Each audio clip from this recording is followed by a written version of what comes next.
आप कुछ दीगर खबरें बुलेटिन में शामिल करेंगे और जिक्र करेंगे बानी पीटीआई की बहन उज़्मा खान का, जिन्होंने इजाज़त मिलने पर भाई से जेल में मुलाकात की। अडियाला जेल के बाहर सहाफ़ियों से बातचीत में उज़्मा खान ने बताया कि बानी की सेहत ठीक है। उन्होंने इल्ज़ाम आयद किया कि बानी को ज़हनी टॉर्चर किया जा रहा है, सारा दिन कमरे में बंद रखा जाता है।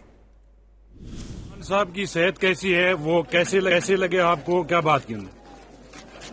सेहत अल्हम्दुलिल्लाह ठीक है, मगर ज़हनी वो उन्होंने बड़े गुस्से में थे। कहते हैं कि हमें ये मेंटल टॉर्चर कर रहे हैं और सारा दिन कमरे में बंद, थोड़ा सा बाहर जब निकल सकते हैं, कोई किसी से कम्युनिकेशन नहीं। कितनी देर मुलाकात रही है मैडम आपकी?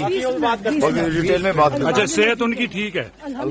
आप कुछ दीगर खबरें बुलेटिन में शामिल करेंगे और जिक्र करेंगे बानी पीटीआई की बहन उज़्मा खान का, जिन्होंने इजाज़त मिलने पर भाई से जेल में मुलाकात की। अडियाला जेल के बाहर सहाफ़ियों से बातचीत में उज़्मा खान ने बताया कि बानी की सेहत ठीक है। उन्होंने इल्ज़ाम आयद किया कि बानी को ज़हनी टॉर्चर किया जा रहा है, सारा दिन कमरे में बंद रखा जाता है।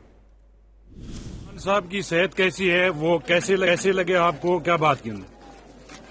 सेहत अल्हम्दुलिल्लाह ठीक है, मगर ज़हनी वो उन्होंने बड़े गुस्से में थे। कहते हैं कि हमें ये मेंटल टॉर्चर कर रहे हैं और सारा दिन कमरे में बंद, थोड़ा सा बाहर जब निकल सकते हैं, कोई किसी से कम्युनिकेशन नहीं। कितनी देर मुलाकात रही है मैडम आपकी? डिटेल में बात। अच्छा, सेहत उनकी ठीक है।